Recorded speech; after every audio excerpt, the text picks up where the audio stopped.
கிறிஸ்தவர்கள் அன்பானவர்களே, நம்முடைய ஆண்டவர் ரட்சகருமான இயேசு கிறிஸ்துவின் வல்லமையான நாமத்தில் நம்மளை வாழ்த்தி வரவேற்கிறோம். இன்றைய வேத தியான பகுதி வாசி தெரிந்து கொள்ளக்கூடிய வேத வசனம் எபிரேயர் 8ஆம் அதிகாரம் 12ஆம் வசனம். ஏனெனில் நான் அவர்கள் அநியாயங்களை கிருபையாய் மன்னித்து அவர்கள் பாவங்களையும் அக்கிரமங்களையும் இனி நினையாமல் இருப்பேன் என்று கர்த்தர் சொல்லுகிறார். ஆமென், ஹல்லேலூயா.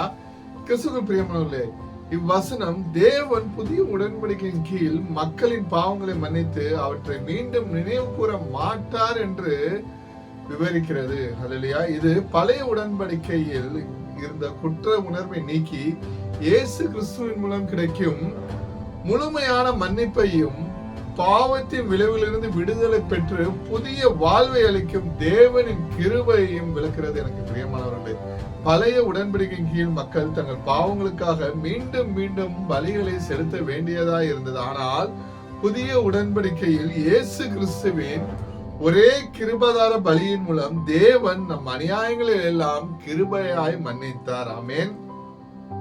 தேவன் நம் பாவங்களை மன்னிப்பது மட்டுமல்லாமல் அவற்றை இனி நினையாமல் இருப்பேன் என்று வாக்குறுதியை கொடுக்கிறார். எனக்கு பிரியமானவர்களே, இது தேவன் எதையும் மறந்து விடுவார் என்பதல்ல, மாறாக அந்த பாவங்களின் அடிப்படையில் இனி நம்மை தீர்ப்பதில்லை அல்லது தண்டிக்க முடிவெடுப்பதில்லை என்பதே குறிக்கிறது. ஆமென். பழைய உடன்படிக்கையில் சட்டம் கல்பலகையில் இருந்தது. ஆனால் இங்கே பாவ மன்னிப்பின் மூலம் தேவனுக்கும் மனிதனுக்கும் இடையே ஒரு நெருக்கமான உறவு ஏற்படுகிறது. நம் கடந்த கால தவறுதலை அவர் கணக்கில் கொள்ளாமல் நம்மை தம் பிள்ளைகளாக ஏற்றுக்கொள்கிறார். ஆமென். நம்மை அழைத்த தேவன் உண்மையுள்ளவர். கர்த்தராகிய இயேசு கிறிஸ்துவின் கிருபை உங்கள் அனைவருடன் கூட இருப்பதாக. ஆமென்.